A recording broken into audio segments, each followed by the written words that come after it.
चलिए, तो देखिए आज हम पढ़ने वाले हैं मुंगेली जिला के बारे में। ठीक है, आज मुंगेली जिला सकालो में। ठीक है, देखिए बात करते हैं मुंगेली जिला के अंतर्गत। देखिएगा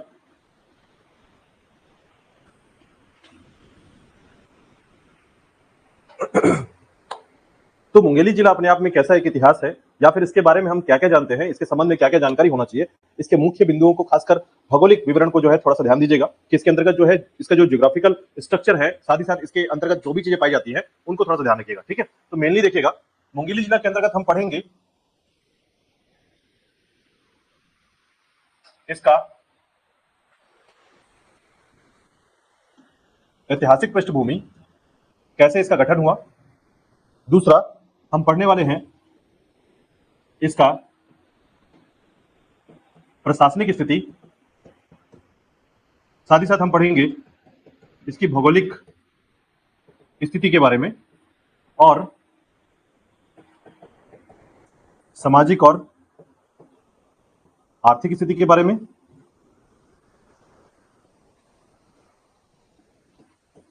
और इसके अलावा जो है हम बात करेंगे पर्यटन के बारे में, टूरिस्ट प्लेस के बारे में। ठीक है, तो मुख्य रूप से जो है हम सबसे पहले पढ़ेंगे इसकी ऐतिहासिक पृष्ठभूमि को। देखिएगा तो मुंगेली जो जिला है इसके अंतर्गत याद रखिएगा कि मुंगेली जिला के जो ऐतिहासिक पृष्ठभूमि है, ऐतिहासिक पृष्ठभूमि जिसके संबंध में एक जानकारी मिलती है, रखिएगा कि लगभग अगर हम इसके प्रारंभिक समय की बात करें तो याद रखिएगा मुंगेली को सबसे पहले तहसील बनाया गया था। मुंगेली सबसे पहले जो है एक तहसील हुआ करता था, और ये था आपका 142 साल पहले। ठीक है, लगभग 142 साल पहले जो है सबसे पहले अगर आप देखेंगे तो देखिए छत्तीसगढ़ में ना याद रखिएगा 3 तहसील हुआ करते थे 1852 से पहले। ठीक है, 1852 में याद रखिएगा 1854 की बात है। उसके बाद अगर आप देखेंगे तो छत्तीसगढ़ में 3 तहसील की स्थिति थी। एक था आपका रायपुर तहसील, दूसरा था आपका रतनपुर तहसील, और तीसरा था आपका तहसील। सबसे पहले छत्तीसगढ़ के अंतर्गत याद रखिएगा। ठीक है, यानी सबसे पहले छत्तीसगढ़ में 3 तहसील हुआ करते थे। ठीक है, चौथा तहसील बना था आपका, याद रखिएगा, मुंगेली तहसील। ठीक है, तो मुंगेली को तहसील बनाया गया। ठीक है, सिमगा को तहसील बनाया गया। इस प्रकार से जो है तहसीलों की संख्या बढ़ने लगी थी, याद रखिएगा। तो उसके बाद याद रखिएगा कि सबसे पहले समय जो है, अगर हम अंग्रेजों के समय की बात करते हैं तो इसकी आधारिता जो मुंगेली की नजर आती है वो सबसे पहले तहसील के तौर पर आती है। ठीक है, याद रखिएगा छत्तीसगढ़ में जो है 1861 में जब बिलासपुर बना, बिलासपुर जिला बना। ठीक है, उस जिले के साथ याद रखिएगा कि जैसे ये जिला बनता है तो उसके साथ आपको आज जितने भी बिलासपुर से बने हुए जिले नजर आते हैं उनको अगर आप ध्यान देंगे तो देखिएगा सबसे पहले जो है 1998 में इसी के साथ जुड़ा हुआ रहा जांजगीर चांपा, 1998 में रहा, है ना। उसके बाद जो है अगर आप ध्यान देंगे तो और भी कुछ जिले हैं, जैसे कि आपका मुंगेली 2012 तक इससे जुड़ा रहा, गोरेला, पिंडरा, मरवाही। ठीक है, लेकिन इससे पहले और क्या बन के आया तो याद रखिएगा बिलासपुर का जो क्षेत्र था मुख्य रूप से, तो अगर आप देखेंगे इसके आसपास के जितने जिले हैं, ठीक है, कोरबा, जांजगीर चांपा, मुंगेली, गोरेला, पिंडरा, मरवाही, 2020 में आपका ये बना है। ठीक है, तो अगर आप देखेंगे तो मुंगेली भी जो है 2012 से पहले किसका हिस्सा हुआ करता था, बिलासपुर का। ठीक है, यानी बिलासपुर के क्षेत्र से अलग होकर, ठीक है 2012 में, ठीक है, ये समय था 1 जनवरी 2012 में, याद रखिएगा इस समय जो है रमन सरकार, डॉक्टर रमन सरकार की स्थिति थी, याद रखिएगा, मुख्यमंत्री के तौर पर, और इन्होंने जो है 2011 में, ठीक है, अगस्त 2011 में घोषणा किया कि 2012 से जो है 9 नए जिले बनेंगे।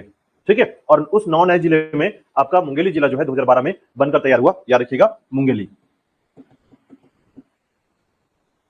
ठीक है, तो मुंगेली के संबंध में आपको 3-4 बातें याद रखना है। पहले याद रखना है कि मुंगेली जो क्षेत्र था वो पहले केवल तहसील हुआ करता था, एक क्षेत्र हुआ करता था, और उसके बाद जो है लंबे समय तक जो है तहसील के साथ साथ जनसंख्या की वृद्धि हुई, और उसके बाद 2012 में, सीधे 2012 में याद रखिएगा, राज्य बनने के बाद, ये देखिए राज्य बनने से पहले की बात है। ठीक है, आज से अगर हम पहले के समय की बात करें तो उस समय 142 साल पहले की बात हो रही है, और उससे समय जो है मुंगेली एक तहसील हुआ करता था, छत्तीसगढ़ के क्षेत्र में केवल तहसील के तौर पर जाना जाता था, और उसके बाद धीरे धीरे जो है 2012 में उसे जिला बनाया गया, और जो कि बिलासपुर के हिस्से से अलग होकर एक नया जिला बनकर तैयार होता है। ठीक है, तो याद रखिएगा मुंगेली जिला के संबंध में। हाँ बिल्कुल, ठीक है, यानी कि मुंगेली को तहसील का दर्जा अगर आप देखेंगे ना तो अगर आप इसको कंपेयर कर लें, चलिए इसको ऐसे याद रखिएगा, 1860 में मुंगेली को तहसील का दर्जा मिला था। ठीक है, तो इससे आपको याद रहेगा कि 142 साल पहले ही जो है इसको एक तहसील का दर्जा मिला था। ठीक है, बिलासपुर के बनने के बाद, याद रखिएगा। ठीक है, उसके बाद जो है तहसीलों में याद रखिएगा, जब नए तहसील बनने लगे तो इसके अंतर्गत कई ऐसी घटनाएं घटी, याद रखिएगा, जिसमें पथरिया को जगह दिया गया, लोरमी को जगह दिया गया, है ना। तो मुख्य रूप से बस इतना याद रखिएगा कि मुंगेली को 1860 में क्या दिया गया था, तहसील का दर्जा दिया गया था। ठीक है, इसे तहसील बना दिया गया था। यहाँ पर एक फड़ी नागवंश का कहानी जरूर देखने को मिलता है। ठीक है, याद रखिएगा, एक छोटा सा इतिहास, हालांकि मैं इस टॉपिक को आगे पढ़ाऊंगा। तो यहाँ पर जो है ना, फड़ी नागवंशी, हाँ फड़ी नागवंशी, ठीक है, फड़ी नागवंशी शासकों का इतिहास यहां देखने को मिलता है। ठीक है, तो फड़ी नागवंशी शासक जो थे, उन्होंने जो है यहां पर मंदिर का निर्माण कराया था। ठीक है, तो अब इस तरीके से अगर आप समझने का प्रयास करेंगे कि छत्तीसगढ़ में मुंगेली का जो इतिहास है वो क्या है, तो इतिहास के तौर पर बहुत सारी चीजों को देखने को मिलेगा इसमें। तो आपको फोकस करना है कि मुंगेली का जो समय दर समय कैसे परिवर्तन हुआ या क्या क्या चीजें बना है। तो याद रखना है पहले कि जब बिलासपुर जिला नहीं बना था, उससे पहले ही मुंगेली को तहसील का दर्जा मिल गया था। ठीक है, उसके बाद बिलासपुर जिला बना, इसके बाद मुंगेली जो है बिलासपुर का हिस्सा बना। ठीक है, और उसके बाद जो है 2012 में मुंगेली को एक नया जिला बना दिया गया। ठीक है, और इस तरीके से जो है मुंगेली छत्तीसगढ़ का एक जिला बना, याद रखिएगा। ठीक है, चलिए देखिएगा, तो ये इसका ऐतिहासिक पृष्ठभूमि है। ठीक है, अब देखिए छत्तीसगढ़ का प्रशासनिक, मुंगेली का प्रशासनिक जो पृष्ठभूमि है वो क्या है।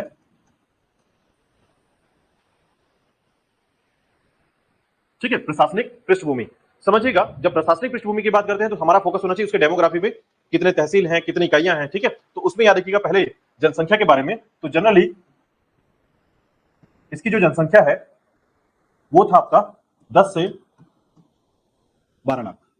ठीक है, 10 से 12 लाख की जनसंख्या इस क्षेत्र में, याद रखिएगा। लिंगानुपात की बात करें तो इस क्षेत्र में 982, ठीक है, 982 जो है यहां का सेक्स रेशियो रहा है। ठीक है, और वही साक्षरता की बात करें, लिटरेसी रेट की, साक्षरता वो लगभग 68% जो है यहाँ की साक्षरता रही है। ठीक है, इसके साथ ही साथ याद रखिएगा कि यहाँ यह जो क्षेत्र है आपका शहरीकरण में लगभग 12% जो है इसका शहरीकरण हुआ है, अर्बन एरिया। ठीक है, 12% याद रखिएगा। इसी के साथ देखिएगा इस क्षेत्र में नेशनल हाईवे, राष्ट्रीय राजमार्ग, ठीक है, तो इसके अंतर्गत याद रखिएगा राष्ट्रीय राजमार्ग में NH 130A, ठीक है, NH 130A इसका राष्ट्रीय राजमार्ग है, याद रखिएगा। ठीक है, तो इसके अंतर्गत आपका NH 130A जो है इसके अंतर्गत आता है, मुंगेली के क्षेत्र में आता है। ठीक है, साथ ही साथ याद रखिएगा यहां अगर हम लोग सीमावर्ती जिले की बात करें,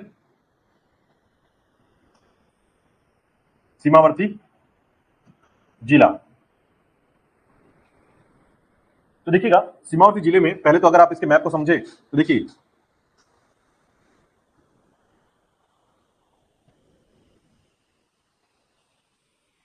ये जो मैप है उसमें ऊपर की तरफ है आपका GPM, ये वाला जो जिला है इसे कहते हैं बिलासपुर। ठीक है, और यहां पर देखिएगा कि ये जो क्षेत्र है आपका वो है आपका बेमेतरा, बेमेतरा के इस तरफ आएंगे तो कवर्धा। ठीक है, तो इस तरफ आपका कवर्धा हो गया, GPM हो गया, और ये तरफ है आपका मध्य प्रदेश। ठीक है, तो इस तरीके से 4 जिलों से घिरा हुआ है आपका ये हिस्सा, याद रखिएगा। ठीक है, ठीक है, इस प्रकार से जो है सीमावर्ती जिलों की संख्या जो है हमारा 4 है, और एक स्टेट जो है ये टच करता है स्टेट को, याद रखिएगा मध्य प्रदेश को। ठीक है, तहसील की बात करते हैं, याद रखिएगा, तो तहसील इसके हैं 6। ठीक है, 6 तहसीलों का क्षेत्र है, और विकासखंड यानी ब्लॉक की बात करें, डेवलपमेंट ब्लॉक की, तो याद रखिएगा 3 है डेवलपमेंट ब्लॉक। ठीक है, विधानसभा क्षेत्र की बात करते हैं तो विधानसभा क्षेत्र 2 है, याद रखिएगा, एक है आपका लोरमी और दूसरा है आपका मुंगेली। ठीक है, लोरमी और मुंगेली क्षेत्र आपका विधानसभा क्षेत्र में आते हैं। ठीक है, तो कई बार ऐसे क्वेश्चन पूछे जाते हैं, याद रखिएगा, जो कि से संबंधित होते हैं, बस आपको ध्यान रखना है। ठीक है, विधानसभा क्षेत्र। अब देखिए यहां पर एक नगर पालिका परिषद भी आता है, उसको ध्यान रखिएगा, नगर पालिका परिषद। ठीक है, तो मुंगेली आपको क्या है, नगर पालिका परिषद में आता है। ठीक है, तो ये याद रखिएगा कि इसके मुख्य रूप से जो है ये प्रशासनिक पृष्ठभूमि है, और प्रशासनिक पृष्ठभूमि में आपको ये याद रखना है कि इसके अंतर्गत कितने सारे क्षेत्र आते हैं। ठीक है, अब देखिए इसी के अंतर्गत याद रखिएगा, ठीक है, कि आपका जिला मुख्यालय से लेकर जो है जिला कोड की जब बात की जाती है, इसका जिला कोड क्या है, ठीक है, तो जनरली याद रखिएगा जिला कोड इसका है आपका CG-28। ठीक है, 20 रैंक किसका है? सूरजपुर का। याद रखिएगा, ये बाद में बने ना, बिलासपुर कब का बना हुआ है, तो CG-10 रहेगा आपका बिलासपुर का। ठीक है, 12 है कोरबा का, है ना, लगातार। तो आसपास देखिए ये ना क्वेश्चन में पूछा नहीं जाता है, लेकिन आपका जो करंट है, आपका जो कॉन्सेप्ट है वो क्लियर है कि नहीं है, आपको ये पता है कि नहीं बलरामपुर का क्या है। ठीक है, तो ये आपकी मतलब आपका फोकस है कि आप स्टेट में क्या क्या पढ़ पाते हैं या क्या जानकारी आपके पास है पहले से। ठीक है, तो ये मैटर करता है कि स्टेट के लिए आपको क्या क्या याद रखना चाहिए। ठीक है, तो ये आपका प्रशासनिक पृष्ठभूमि है, याद रखिएगा, स्थापना हुआ है आपका 2012 में, और इसके संबंध में ये जानकारियां मिलती हैं। ठीक है, इसके बाद देखिएगा हम भौगोलिक स्थिति की बात करें,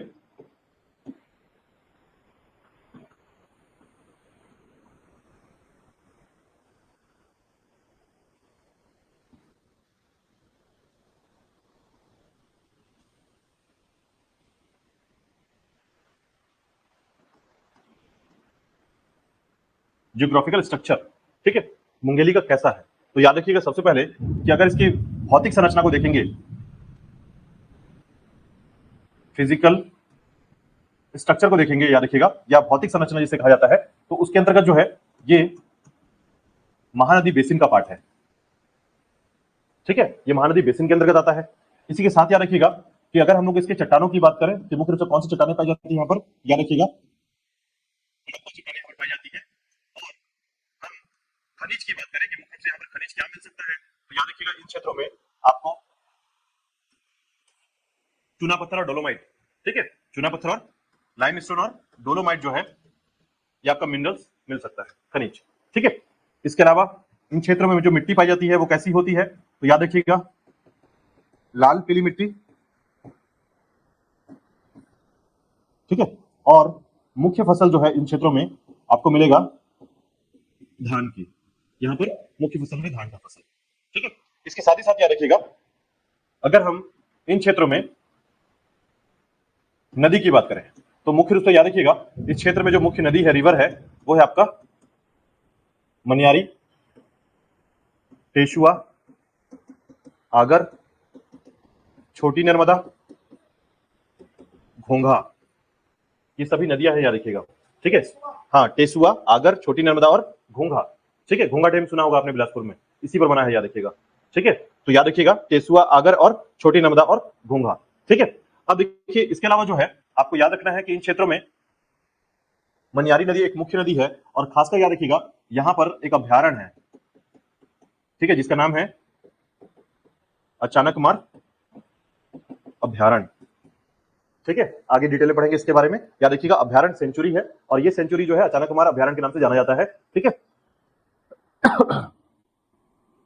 इसके अलावा यहाँ जो पहाड़ है, याद रखिएगा मुख्य जो ऊंचावत क्षेत्र है इसका, ठीक है, अपलैंड एरिया जिसे कहते हैं, तो पहाड़ों में जो है पेंड्रा लोरमी का पठार, इसके 3 हिस्से बटे हुए आपको मैंने बताया है।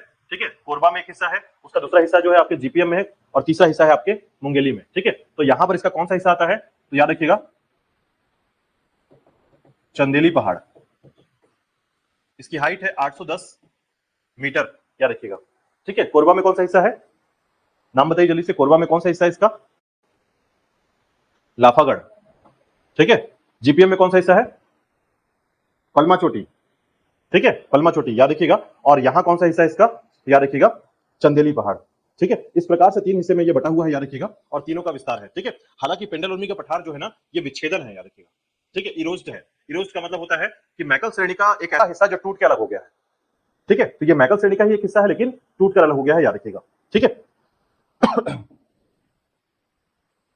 चलिए अब देखिएगा इन क्षेत्रों में अगर आपको देखने को मिलेगा भौगोलिक स्थिति के अनुसार, तो याद रखिएगा यहां पर इसका जो भौगोलिक संरचना है वो कैसा है, तो याद रखिएगा इसके बारे में, और नदियां कौन सी पाई जाती हैं यहाँ पर, मुख्य रूप से नदियां कौन सी प्रवाहित हो रही हैं, अभ्यारण्य क्या है, और पहाड़ कौन सा है।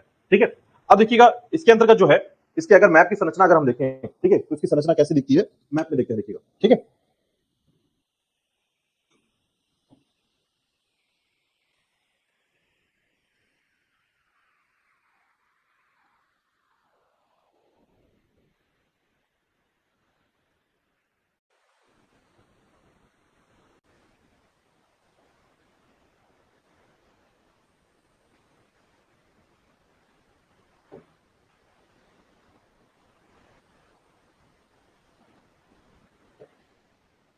देखिएगा, तो ये क्षेत्र है आपका, ठीक है।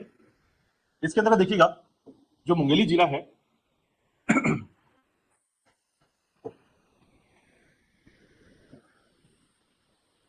ये इसका मुख्यालय है, याद रखिएगा, मुंगेली, ठीक है, मुंगेली मुख्यालय है। अब इसके आसपास के जिलों की बात करें तो इस तरफ है आपका बिलासपुर, ठीक है, ये जो हिस्सा है ये आपका बिलासपुर हो गया। इस तरफ आएंगे तो ये वाला हिस्सा है आपका बेमेतरा, इस तरफ है आपका कबीरधाम, कवर्धा, एमपी का हिस्सा, और ऊपर की तरफ जाएंगे तो जीपीएम का क्षेत्र, ठीक है। तो याद रखिएगा इस प्रकार से जो है ये जिले घेरे हुए हैं इस क्षेत्र में, और ये भूआंशीय जिला नहीं है, लैंडलॉक्ड डिस्ट्रिक्ट नहीं है, याद रखिएगा, ठीक है। इसके साथ ही साथ याद रखिएगा कि मुंगेली के क्षेत्र को अगर आप देखेंगे तो मुख्य रूप से कौन कौन सा क्षेत्र आता है इसके अंतर्गत, तो याद रखिएगा सबसे पहले अगर आप मुंगेली को देखिएगा, ठीक है, तो बिलासपुर के क्षेत्र से अगर इस रूट को देखा जाए तो देखिएगा जो कोटा वाला क्षेत्र है, याद रखिएगा, ठीक है, कोटा के लिए आप एक अलग रास्ता कट जाते हैं, है ना, तो याद रखिएगा नेहरू चौक से ये आपका नेहरू चौक हो गया, है ना, वहां से सीधे अगर आप निकल जाएंगे और बिना कोटा के रास्ते में जाए हुए, कोटा के रास्ते पे नहीं जाना है, ठीक है, और सीधा अगर आप निकल जाएंगे तो आपको इस प्रकार से एक रूट मिलेगा,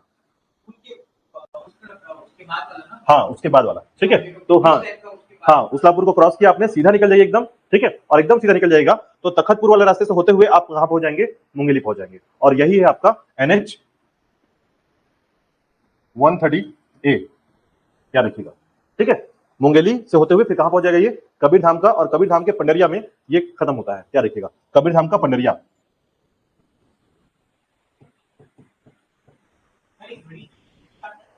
घड़ी चौक से, हाँ वही है, नेहरू चौक वही है, ठीक है, उसको घड़ी चौक नेहरू चौक वही बोलते हैं, याद रखिएगा, ठीक है, क्योंकि घड़ी का कोई चौक नहीं है, बिलासपुर में घड़ी चौक नहीं है, याद रखिएगा, क्योंकि चौक को क्या किया गया, चिपका दिया गया है पूरा किनारे की तरफ, और जो बीच में खड़ा है वो नेहरू चौक है, ठीक है, उसको याद रखिएगा। तो रायपुर में आपको घड़ी चौक मिलेगा, बिलासपुर में घड़ी चौक नहीं मिलेगा, ठीक है, उसका हाँ सभी जगह पर है, जनरली सभी जगह पर एक घड़ी लगा दिया गया, कलेक्ट्रेट के आसपास जो है एक चौक पर जो है घड़ी लगा दिया गया चौक पर, और इसका नाम पड़ गया घड़ी चौक, लेकिन उससे पहले से याद रखिएगा, उससे पहले से वो चौक किसी और चीजों के नाम से जाना जाता था। बहुत सारे रास्ते हैं, ठीक है, नहीं नहीं, देखिए इस बात को समझिएगा, आप नेहरू चौक से निकलकर, ठीक है, सकरी से होते हुए इस प्रकार से जाते हैं तो आपको रास्ते में कानन पेंडारी वाला एक रास्ता मिलता है, वो सीधा तखतपुर वाला, लेकिन उससे थोड़ा सा पहले आप अगर कट जाते हैं तो ये रास्ता है आपका कोटा के लिए, ठीक है, और कोटा वाला रास्ता भी घूमकर मुंगेली जाता है, याद रखिएगा, ठीक है, तो वो जो रूट है वो अलग रूट है, याद रखिएगा, हम बात कर रहे हैं ये सीधे वाले रूट की, ठीक है, और वो है आपका NH 130A, ठीक है, तो याद रखिएगा NH 130A जो है इस प्रकार से रूट में आता है। अब यहां पर SH भी है, याद रखिएगा, स्टेट हाईवे भी है, ठीक है, अब इसे स्टेट हाईवे जो है कुछ क्षेत्रों को जोड़ता है, याद रखिएगा, यहां पर कौन कौन से क्षेत्र को, तो याद रखिएगा ये क्षेत्र है आपका पथरिया, याद रखिएगा पथरिया क्षेत्र, ठीक है, आगे की तरफ जाएंगे तो लोरमी,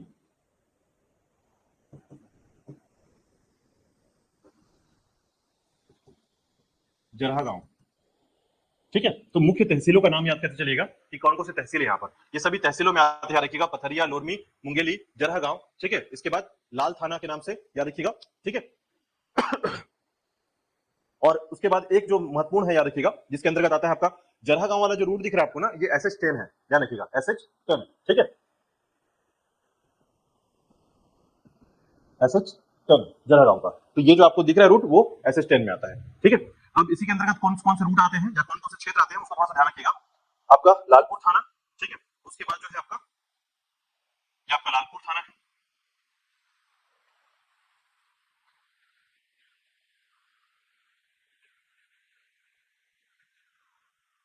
ये भी क्या है, एक तहसील है, ठीक है, जरहा गांव, लोरमी, मुंगेली, पथरिया और सरगांव, ठीक है, सरगांव याद रखिएगा, तो सरगांव भी आपका क्या है,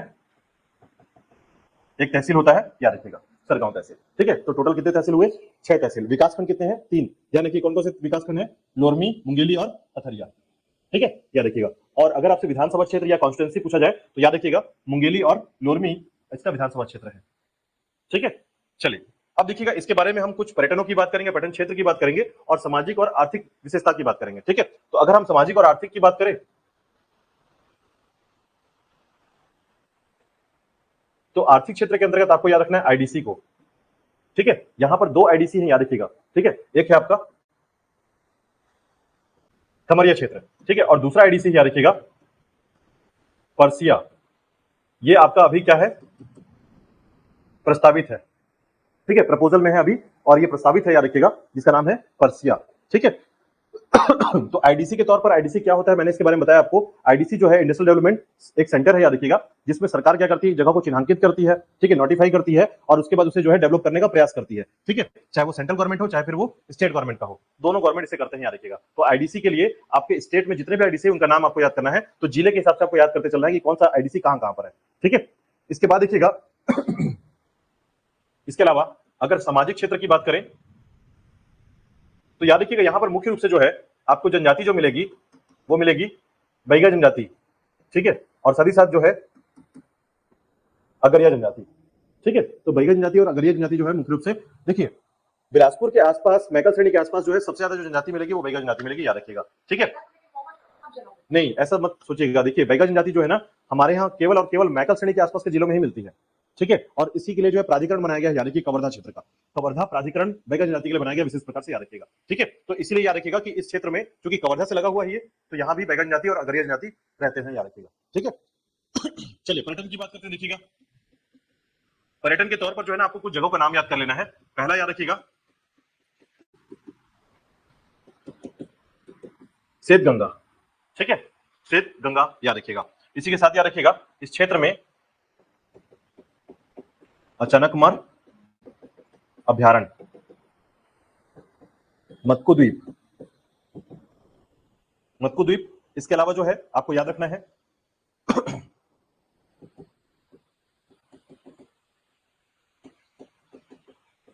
राजीव गांधी जलाशय, ठीक है, राजीव गांधी जलाशय। और यहां पर मंदिरों का कई ताता है, याद रखिएगा, मंदिर कई सारे हैं, ठीक है। ऐसी मंदिरें जो और कहीं नहीं मिलते, याद रखिएगा, ठीक है। तो एक घटना के अनुसार आपको थोड़ा सा याद रखना है कि यहाँ पर कौन कौन सी मंदिरें हैं, तो मंदिरों के आधार पर याद रखिएगा यहां पर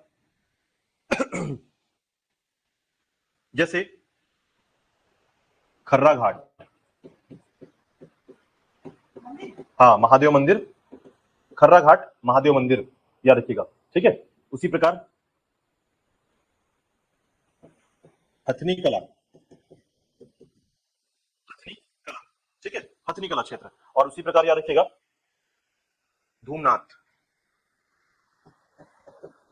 या धूमेश्वर मंदिर, ठीक है। तो ये 7 से 8 आपके पर्यटन क्षेत्र हैं। उनमें सबसे ज्यादा जो इंपॉर्टेंट है याद रखिएगा, इसको आपको याद रखना है, ठीक है। तो देखिए इसमें सबसे ज्यादा इंपॉर्टेंट है, आपको याद रखना है, शुरू करेंगे अपन मटकू द्वीप से, ठीक है। इसके बारे में सबसे ज्यादा क्वेश्चन पूछा जाता है, मटकू द्वीप के बारे में पूछा जाता है, ध्यान रखिएगा। तो मटकू द्वीप है कहां पर, तो देखिए पहले तो ये देखिएगा कि ये जो आपका जीपीएम है, ठीक है, तो जीपीएम के क्षेत्र से यहां से आपका पहाड़ स्टार्ट होता है, इसे कहते हैं खोडी खोमसरा की पहाड़ी, जिससे से आपका अरपा नदी निकलता है और जीपीएम से आगे बढ़ता है ना। उसी के बाद जो है यहाँ पर जो है आपके कुछ पहाड़ी क्षेत्र याद रखिएगा, जिसे कहते हैं सिहावल, इसका नाम है सिहावल पर्वत, ठीक है। और सिहावल पर्वत के पास का ही क्षेत्र है आपका जो लोरमी का पठार, आपने सुना पेंड्रा लोरमी का पठार जो क्षेत्र है, इस तरीके से सराउंडिंग आता है, तो यही है आपका पेंड्रा लोरमी का पठार क्षेत्र। और इसी में एक पहाड़ का नाम याद रखिएगा जो ऊंची चोटी है इसकी, वो है आपका चंदेली, ठीक है। और इसी पे जो पहाड़ याद रखिएगा इसी को कहते हैं हम लोग सिहावल पर्वत, ठीक है। तो ध्यान रखिएगा सिहावल पर्वत के पास से एक नदी निकलती है, ठीक है, और ये नदी जो है इस तरीके से बहते हुए लोरमी के पास से बहते हुए बिलासपुर की तरफ चली जाती है। ये आपका बिलासपुर वाला सेक्शन है, और ये नदी है आपकी मनियारी नदी। और ध्यान रखिएगा लगभग इसकी लेंथ है 134 किलोमीटर के आसपास, ठीक है, 134 किलोमीटर के आसपास की लेंथ है। इसी के साथ याद रखिएगा कि ये जो क्षेत्र है आपका, उस क्षेत्र में जैसे ही आप सियाल पर्वत से आगे आते हैं याद रखिएगा, तो यहीं पर जो है आपका एक डैम बनाया गया है, इसे कहते हैं खुड़िया जलाशय, ठीक है। खुड़िया जलाशय जो 1924 में बनाया गया है, कंप्लीट हुआ है 31 में, ध्यान रखिएगा, ठीक है। तो याद रखिए खुड़िया जलाशय के बारे में, ठीक है, किस नदी पर है, मनियारी नदी पर है। इसके बाद याद रखिएगा कि ये लालपुर थाना के पास से होते हुए बाहर निकल जाती है, आपके बिलासपुर की तरफ जाती है, ठीक है। साथ ही साथ याद रखिएगा कि इसी की तरफ बेमेतरा की तरफ से एक नदी आती है, बेमेतरा तरफ से, और ये इस तरह से बहते हुए मुंगेली में ऐसे बहती है, ठीक है। और ये नदी है आपकी शिवनाथ नदी। ये शिवनाथ नदी याद रखिएगा, ये जो आकृति दिख रही है ना, ये ऐसे बहती है, याद रखिएगा, यहाँ से दो भाग में बढ़ जाती है, ठीक है। तो बीच का जो क्षेत्र है ना, ये वाला जो हिस्सा है, द्वीप जैसा बन गया, ये आइसलैंड बन गया एक तरीके का, इसे कहा जाता है मत्कु द्वीप, ठीक है। तो मत्कु द्वीप जो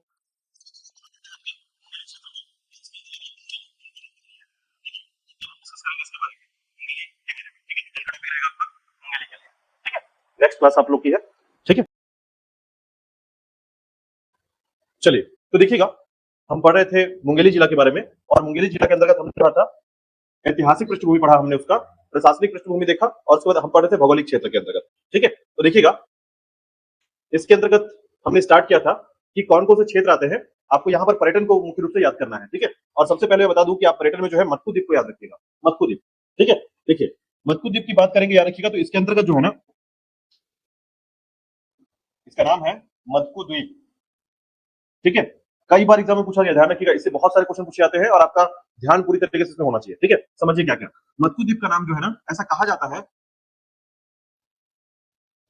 कि यहाँ पर जो है एक जनश्रुति है, इसका नाम मत्कु द्वीप कैसे पड़ा, तो ऐसा कहा जाता है कि इसे मुंडकोपनिषद भी कहते हैं, ठीक है। तो ध्यान रखिएगा, ऋषि मांडुक्य का नाम है यहाँ पर, ठीक है। ऋषि मांडुक्य ने यहीं पर बैठकर क्या लिखा था, एक उपनिषद लिखा था, इसे मुंडकोपनिषद कहते हैं, ठीक है। मांडुक्य ऋषि, मुंडकोपनिषद, ठीक है। तो याद रखिएगा, हाँ, उपनिषद एक ग्रंथ है, ध्यान रखिएगा, हिंदुओं का जैसे ग्रंथ होता है वेद पुराण उपनिषद, ठीक है। तो उस समय की बात की जाती है, जब उपनिषदों की बात की जाती है, तो 108 उपनिषद है कुल हमारे यहाँ, ठीक है। हालांकि सभी कुछ अवेलेबल नहीं है अभी, लेकिन 108 उपनिषद की बात की जाती है। जैसे पुराणों की संख्या कितनी, 18 पुराण है, ठीक है। जैसे हम वेदों की बात करते हैं, 4 वेद है, ठीक है। इसी प्रकार इन ग्रंथों के बारे में जब जानकारी मिलती है, तो यहाँ पर कहा जाता है कि मांडुक्य जो ऋषि थे, उन्होंने मुंडकोपनिषद लिखा था, ये याद रखिएगा, ठीक है। मुंडकोपनिषद, मांडुक्य ऋषि ने मुंडकोपनिषद, हाँ, मुंडकोपनिषद, ठीक है, याद रखिएगा। हमारे भारत में एक शब्द है सत्यमेव जयते, इसी उपनिषद से लिया गया है, याद रखिएगा, ठीक है। इसी से लिया गया है, हमारे भारत का वाक्य है, ठीक है। तो सत्यमेव जयते जो आपको दिखेगा, वो इसी से लिया गया है, मुंडकोपनिषद से, ठीक है। तो इसका नाम मत्कु द्वीप कैसे पड़ा, ठीक है। इसके बाद याद रखिएगा, इससे एक वो नाम से आते हैं केदार तीर्थ के नाम से, इसे केदार तीर्थ भी कहते हैं। किस नदी के तट पर है, शिवनाथ नदी के तट पर है। देखिए, ये मैंने आपको बताया था शिवनाथ नदी का क्षेत्र, ठीक है। देखिए, यहाँ पर समझिएगा कि बेमेतरा के क्षेत्र से एक नदी आती है शिवनाथ नदी, और यहाँ पर जो है ना, दो भागों में बढ़ जाती है, ठीक है। और फिर से जाकर आगे जाकर जुड़ जाती है, और बिलासपुर में जाकर, जैसे ही बिलासपुर आगे बढ़ती है, तो उस क्षेत्र में आपकी मनियारी नदी आती है, और यहाँ पर ये मिल जाती है, ठीक है। तो याद रखिएगा, इसको बोलते हैं मत्कु द्वीप, ये बीच का जो हिस्सा है वही द्वीप है, याद रखिएगा, ठीक है। हाँ, दो भागों में अलग अलग बटा हुआ है यहाँ पर, ठीक है। तो याद रखिएगा, शिवनाथ नदी के तट पर बसा हुआ है, और याद रखिएगा, यहाँ पर 19 मंदिरों के भग्नावशेष प्राप्त हुए हैं, ठीक है। ये भग्नावशेष क्या होता है, तो टूटे हुए मंदिरों के हिस्से प्राप्त हुए हैं, इसको भग्नावशेष कहते हैं, ठीक है। जैसे मूर्तियों के हिस्से टूट जाते हैं, पुरानी मूर्तियां होती है, टूट जाते हैं, तो उनको कहते हैं भग्नावशेष, ठीक है। तो याद रखिएगा, इसे हम 19 मंदिरों के भग्नावशेष प्राप्त हुए हैं। यहाँ कौन कौन से मंदिर है, याद रखिएगा, तो राधा कृष्ण मंदिर, शिव मंदिर, विष्णु मंदिर इत्यादि कई मंदिरें यहाँ पर अभी भी है, याद रखिएगा, ठीक है। इसके बाद याद रखिएगा, 1909 में, यानी 1909 से जो है यहाँ मसीही मेला लगता है, मसीही मेला, ठीक है। यहाँ जो है मसीही मेला लगता है, याद रखिएगा, क्रिश्चियंस के मेले लगते हैं, इसको बोलते हैं मसीही मेला, ठीक है। अब 1909 में क्या होता था, याद रखिएगा, ये अंग्रेजों का समय था, अंग्रेजों के द्वारा जो है संडे के दिन पर खासकर, ठीक है, तो चर्च जाना जो परंपरा है एक तरीके का, तो यहाँ पर वो शिकार करते थे पहले, शिकार करने के साथ साथ जो है अपनी जो संगठन था, समुदाय था, उस समुदाय के साथ एक अच्छा समय यहाँ बिताते थे। धीरे धीरे ये समय बदलते हुए जो है एक मेला में परिवर्तित हो गया, और अब इसे क्या कहते हैं, मसीही मेला कहते हैं, ठीक है। तो पहले ये शिकार का क्षेत्र हुआ करता था, उनके घूमने या पिकनिक स्पॉट हुआ करता था, और उसके बाद धीरे धीरे क्या बन गया, ये मसीही मेला का क्षेत्र बन गया, ठीक है। तो याद रखिएगा, ये होता है आपके, ठीक है, नहीं, पहले के समय की बात है, अभी धीरे धीरे बदल गया। अब जैसे पहले क्या होता था कि पहले शिकार करने का मतलब था कि शिकार करने की स्थिति बनती थी, ठीक है, राजा महाराजा अंग्रेज मिलकर क्या करते थे, शिकार करते थे। उसी के साथ याद रखिएगा यहां पर 12 शिवलिंग प्राप्त हुए हैं, ठीक है, 12 शिवलिंग का क्षेत्र यहाँ पर प्राप्त हुआ है, याद रखिएगा, यानी काफी पुराने यहाँ पर खुदाई हुआ, तो खुदाई के बाद यहाँ पर 12 शिवलिंग जो है क्षेत्र में प्राप्त हुए हैं, ठीक है। तो मत्कु द्वीप के लिए याद रखिएगा। अच्छा, इस क्षेत्र को जो है ना एक और नाम से जानते हैं, याद रखिएगा, बैतुलपुर। बैतुलपुर के नाम से भी जाना जाता है इस जगह को, हाँ बैतुलपुर, ठीक है। तो बैतुलपुर के नाम से भी ये जगह जाना जाता है, याद रखिएगा, ठीक है। तो मत्कु द्वीप के लिए इतना याद रखिएगा कि मत्कु द्वीप का जो क्षेत्र है उसमें मांडुक्य, ठीक है, ऋषि मांडुक्य के द्वारा जो है उनको भी सब यहाँ लिखा गया, इसी कारण इसका मत्कु द्वीप कहा गया, ठीक है। साथ ही साथ जो है इसे केदार तीर्थ के नाम से जानते हैं, शिवनाथ नदी के तट पर स्थित है, ठीक है। उसके बाद 19 मंदिर के भग्नावशेष मिले यहाँ पर, राधा कृष्ण शिव मंदिर और विष्णु मंदिर के क्षेत्र मिलते हैं यहाँ पर, याद रखिएगा। उसके बाद 1909 से जो है यहाँ मसीही मेला लगता है, 12 शिवलिंग प्राप्त हुए यहाँ पर और बैतुलपुर के नाम से भी जाना जाता है जगह, ठीक है। इसके अलावा देखिएगा यहाँ पर ये जो खुदाई हुई है ना, ये कब हुई है, मतलब ये जो 12 शिवलिंग प्राप्त हुआ है 1985 में, 1985 में ये खुदाई स्टार्ट हुआ था जहां पर ये मिला था, ठीक है, 12 शिवलिंग की प्राप्ति हुई है, ठीक है। इसके अलावा देखिएगा यहां पर जो है ना एक पेड़ है जिसे बोलते हैं बकुल पेड़, बकुल पेड़, यहीं पर जो है एक गणेश प्रतिमा प्राप्त हुई है, चतुर्भुजी गणेश प्रतिमा, ठीक है। तो ये जो मूर्ति मिली है याद रखिएगा किस वंश की है, कलचुरी वंश के समय की मिली है, याद रखिएगा, यहाँ पर गणेश प्रतिमा, हाँ बकुल पेड़ के नीचे, ठीक है, एक पेड़ है बकुल पेड़ और उसी के नीचे मिला है आपका गणेश प्रतिमा जो चतुर्भुजी गणेश प्रतिमा है, ठीक है। तो मत्कु द्वीप जो है यहाँ का बहुत महत्वपूर्ण स्थिति याद रखिएगा, ठीक है। और मसीही मेला कब लगता है, तो फरवरी के 6 तारीख के आसपास लगता है, याद रखिएगा, फरवरी में, ठीक है। तो फरवरी में 6 तारीख के आसपास जो है ये लगता है, याद रखिएगा। चलिए इसके बाद देखिएगा दूसरे नंबर पर आता है आपका अचानक मार अभ्यारण्य, ठीक है। तो देखिएगा अचानक मार अभ्यारण्य की जब बात करते हैं तो ध्यान रखिएगा अचानक मार अभ्यारण्य जो है, जैसे हमने देखा कि छत्तीसगढ़ में जो है ना कई अभ्यारण्य है, सेंचुरी है, ठीक है। तो उसमें से एक सबसे महत्वपूर्ण अभ्यारण्य है आपका जिसे कहते हैं अचानक मार अभ्यारण्य, ठीक है। तो अगर आप ध्यान देंगे तो इस क्षेत्र में आपका अचानक मार अभ्यारण्य होता है, ठीक है। ये वाला जो क्षेत्र है आपका अचानक मार अभ्यारण्य का क्षेत्र है, क्योंकि मनियारी नदी जो है ना उसी क्षेत्र में बहती है, क्या रखेगा, अचानक मार अभ्यारण्य के मुख्य क्षेत्र में मनियारी नदी प्रवाह करती है, ठीक है। तो हम इसे कुछ छत्तीसगढ़ में है ये, ठीक है। अचानक मार अभ्यारण्य जो है वो छत्तीसगढ़ में, ध्यान रखिएगा, अचानक मार सेंचुरी, ठीक है।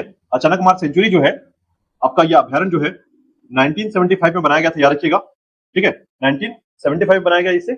और ध्यान रखिएगा इसके संबंध में दो बातें बस ध्यान रखना है, एक 552 किलोमीटर का स्क्वायर पर ये एरिया फैला हुआ है, दूसरा ये मुख्य रूप से जो है लोरमी वाले क्षेत्र में और आपका जरहा गांव को उत्तर के क्षेत्र में देखे जाए तो उस क्षेत्र में पूरा अचानक मार अभ्यारण्य फैला हुआ है, ठीक है। तो ये जब क्षेत्र आप जाएंगे याद रखिएगा तो इसी के आगे जाएंगे तो अमरकंटक मिलेगा आपको, ठीक है, मतलब इसी से होकर गुजरना पड़ेगा आपको, अमरकंटक इसी के आगे मिलता है आपको, ठीक है। तो बस इतना याद रखिएगा अचानक मार अभ्यारण्य जो है कहां पर है, मुंगेली क्षेत्र में आता है, ये याद रखिएगा, ठीक है।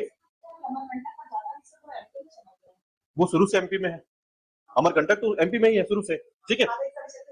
नहीं, इसको समझिएगा कि हमेशा से ना अमरकंटक का जो पूरा हिस्सा है, शहडोल वाला जो हिस्सा है वो पूरा एमपी में आता है, ठीक है। अगर आपको यहाँ पर एक बात ध्यान रखना होगा, अचानक मार और अचानक मार के नाम से दो चीजें हैं यहाँ पर, ठीक है। एक है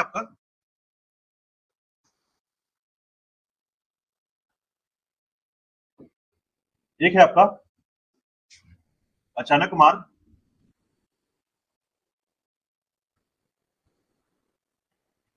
बायोस्फीयर रिजर्व, ठीक है। एक है आपका बायोस्फीयर रिजर्व, याद रखिएगा अचानक मार बायोस्फीयर रिजर्व अलग होता है और अचानक मार सेंचुरी अलग होता है, ठीक है। इसे बनाया गया है 2005 में, याद रखिएगा, ठीक है। ये 2005 में बना है और बायोस्फीयर रिजर्व जो होता है ये पूरे छत्तीसगढ़ में केवल एक है, याद रखिएगा, अचानक मार बायोस्फीयर रिजर्व 2005 में बनाया गया है, ठीक है। छत्तीसगढ़ में एक है केवल, पूरे छत्तीसगढ़ में एक है और ये 14वें क्रम का, भारत का 14th क्रम का बायोस्फीयर रिजर्व है, याद रखिएगा, ठीक है। छत्तीसगढ़ में जो है ना टाइगर रिजर्व जो है, ठीक है, या टाइगर प्रोजेक्ट के अंतर्गत जो है 4 ऐसे क्षेत्र है जिसमें अचानक मार भी आता है, ठीक है। तो टाइगर रिजर्व के लिए जो है यहाँ पर टाइगर प्रोजेक्ट जो है बनाया जा रहा है, याद रखिएगा, ठीक है। तो 4 क्षेत्र हमारे यहाँ बनाए गए हैं छत्तीसगढ़ में टोटल, ठीक है। आगे डिस्कस करेंगे जब हम लोग पार्क और ये सब सेंचुरी पढ़ेंगे उसमें, ठीक है। तो याद रखिएगा, याद रखिएगा बायोस्फीयर रिजर्व के बारे में, ठीक है। इसी के साथ देखिएगा श्वेत गंगा की बात करते हैं। तो देखिएगा श्वेत गंगा जो है, मुख्य रूप से याद रखिएगा श्वेत गंगा का जो क्षेत्र है, ठीक है, यहीं पर अगर आप देखेंगे ये जो हिस्सा है, ठीक है, तो यहां पर जो है ना 4 मुख्य सहायक नदियां हैं इसकी, ठीक है, किसकी? मनियारी नदी की। कौन कौन सी 4 सहायक नदियां हैं मैंने आपको बताया था यहाँ पर? केसुआ, आगर, छोटी नर्मदा और गंगा, ठीक है। तो याद रखिएगा ये जो टेसुआ है, ठीक है, यहीं पर से बहती है आपकी टेसुआ। तो टेसुआ नदी के पास आपका एक क्षेत्र है जिसे बोलते हैं श्वेत गंगा, ठीक है। टेसुआ नदी के पास में है श्वेत गंगा, ठीक है। नहीं, श्वेत गंगा एक क्षेत्र का नाम है, याद रखिएगा, ठीक है। अब इस हाँ, इसका नाम टेसुआ है, टेसुआ, ठीक है। तो उसी के पास है आपका श्वेत गंगा नामक एक पर्यटन क्षेत्र, ठीक है। एक्चुअल में यहाँ पर एक मंदिर है, याद रखिएगा, और एक कुंड है जहां से पानी निकलता है, ठीक है। उस कुंड का नाम ही श्वेत गंगा है, ठीक है। तो वो श्वेत गंगा था, धीरे धीरे उसका नाम बदलकर क्या हुआ? श्वेत गंगा हो गया। छत्तीसगढ़ में आ गया वो शब्द, तो वो श्वेत गंगा बोलने लगे उसको, ठीक है। तो होता क्या है, याद रखिएगा कि फड़ी नागवंशी शासक थे, ठीक है, फड़ी नागवंशी शासक थे। इनके सपने में गंगा देवी आती है, ठीक है, और गंगा देवी बोलती है कि यहाँ पर जो है एक मंदिर का निर्माण कराओ और साथ ही साथ एक कुंड का निर्माण कराओ, ठीक है। और इनके सपने को पूर्ण करने के लिए इन्होंने एक मंदिर और एक कुंड बनाया यहाँ पर। तो मंदिर और कुंड बनाने के बाद जो है यहाँ का जो पानी है वो इतना श्वेत हो गया, साफ हो गया है, इसके कारण यहाँ का नाम ही पड़ गया श्वेत गंगा, ठीक है। तो इन्हें कहा जाता है, ये जो गंगा मैया जो पहुंची इनके सपने में, इनको त्रिपथगामिनी, त्रिपथगामिनी गंगा कहा जाता है, ठीक है। त्रिपथगामिनी गंगा के नाम से जाने जाने वाले, याद रखिएगा, फड़ी नागवंशी शासक के जो है सपने में आकर जो है ठीक है, एक कुंड का निर्माण करने के लिए कहा और साथ ही साथ एक मंदिर का निर्माण करने को कहा। और मंदिर जो है, जिस मंदिर का नाम है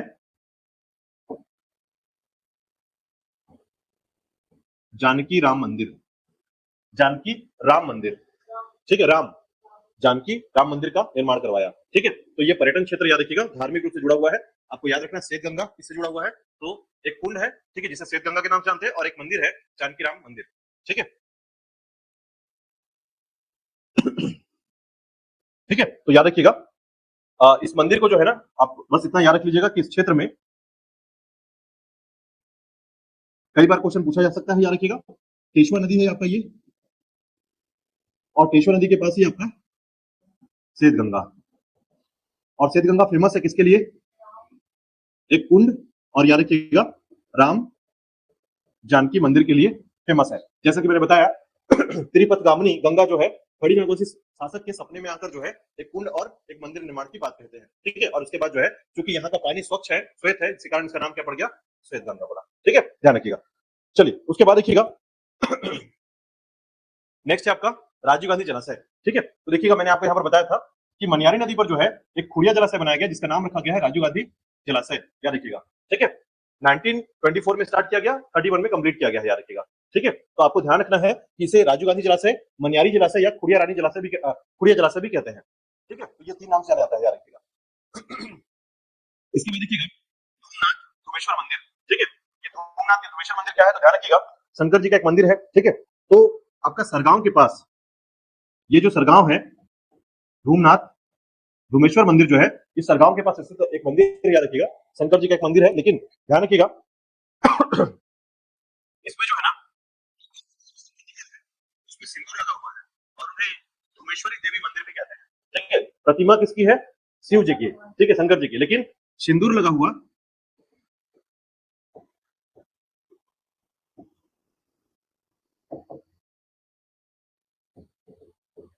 धुमेश्वरी देवी मंदिर के नाम से भी जाना जाता है, ठीक है। तो धूमनाथ या धुमेश्वर,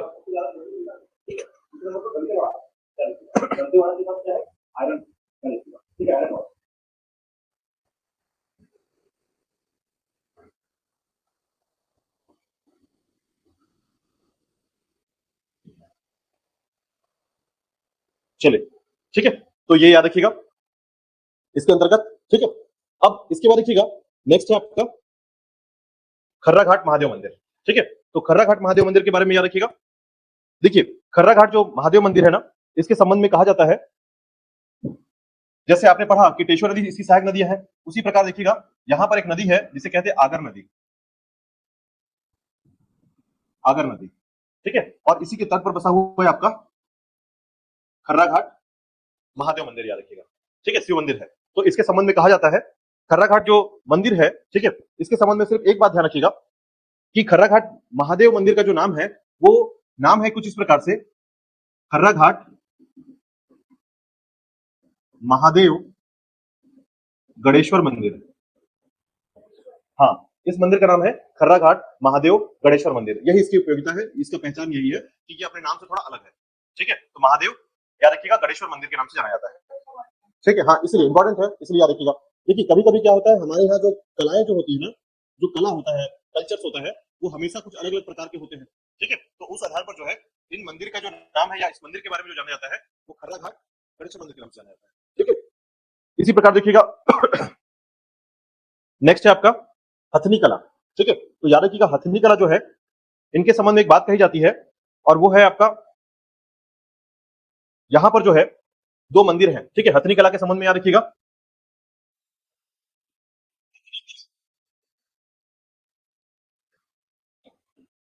एक देवी दुर्गा मंदिर है, याद रखिएगा, और दूसरा याद रखिएगा यहीं पर है आपका सत्यनारायण मंदिर मल्हापारा, ठीक है। तो याद रखिएगा सत्यनारायण मंदिर मल्हापारा का जो क्षेत्र है, और ऐसा कहा जाता है ये सत्यनारायण मंदिर कुछ इस लेवल का है, याद रखिएगा कि पूरे भारत में राजस्थान को छोड़कर, ठीक है, जो आपका पुष्कर क्षेत्र है उसको छोड़कर दूसरे नंबर पर केवल एक मंदिर है सत्यनारायण मंदिर, और कहीं भी नहीं, ठीक है। हाँ, तो याद रखिएगा ये सत्यनारायण मंदिर कुछ अलग लेवल के होते हैं, याद रखिएगा, कॉमन विष्णु भगवान नहीं, ठीक है। मतलब कॉमन तरीके से अगर आप सिर्फ विष्णु भगवान बोलेंगे तो बहुत सारे मंदिर मिलेंगे, लेकिन सत्यनारायण के रूप में विष्णु जी का जो अवतार रहा है या फिर जो उनके बारे में जानकारी मिलती है वो दूसरा मुख्य मंदिर है, याद रखिएगा, मुंगेली में केवल, ठीक है। सत्यनारायण मंदिर कहां पर? मल्हापारा, ठीक है, मल्हापारा में। इसके अलावा देखिएगा, चलिए इसके अलावा देखिएगा कुछ और भी क्षेत्र की बात करें हम लोग तो याद रखिएगा यहाँ पर दो मेले लगते हैं, ठीक है। एक मेला है आपका, मेले का नाम याद रखिएगा, कौन कौन से दो मेले लगते हैं, एक है सेमरताल का मेला, सेमरताल का मेला, और दूसरा है महाशिवरात्रि का मेला,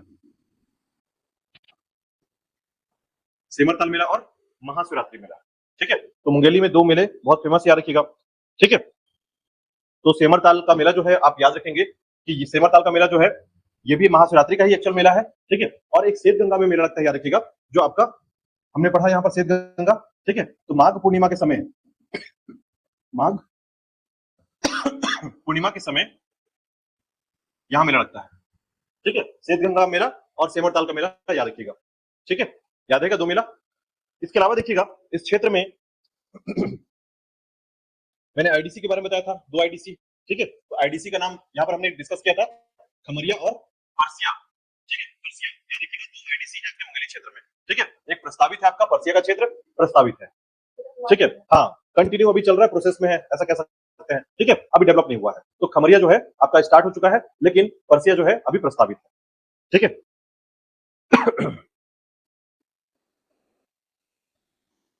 चलिए ये था आपका मुंगेली के बारे में। तो मुंगेली के क्षेत्र में आपको इतना याद रखना है, सबसे इंपॉर्टेंट मैंने बताया आपको क्या याद रखना है